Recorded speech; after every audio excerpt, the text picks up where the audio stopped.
السلام عليكم ورحمة الله. موقف محرج في حياتي، قصة وحكاية.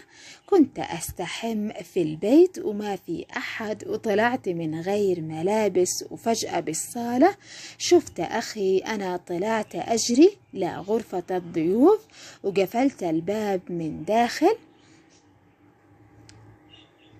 سمعت حد يصرخ ويشتي يكسر الباب، يصرخ قال: يا بنت أخي، ليش أنت عريانة يا بنت الكلب؟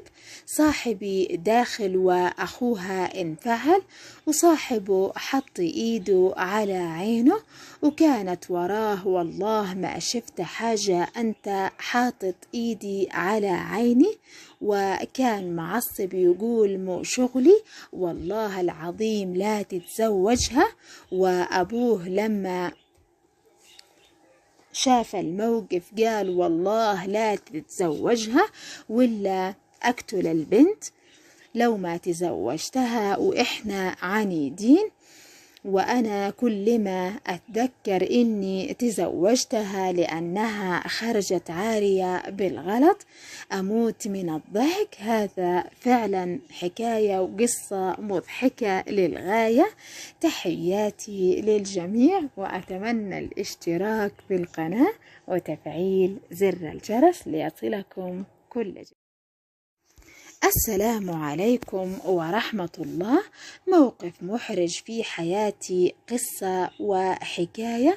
كنت أستحم في البيت وما في أحد، وطلعت من غير ملابس، وفجأة بالصالة شفت أخي. أنا طلعت أجري لغرفة الضيوف وقفلت الباب من داخل. سمعت حد يصرخ ويشتي يكسر الباب، يصرخ قال: يا بنت أخي، ليش أنت عريانة يا بنت الكلب؟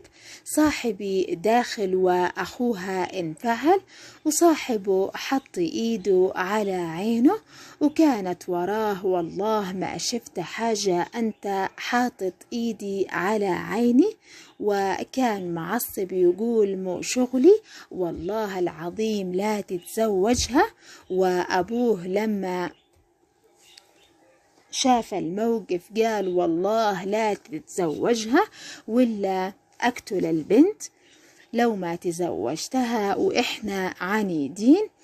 وأنا كل ما أتذكر إني تزوجتها لأنها خرجت عارية بالغلط أموت من الضحك. هذا فعلا حكاية وقصة مضحكة للغاية. تحياتي للجميع، وأتمنى الاشتراك في القناة وتفعيل زر الجرس ليصلكم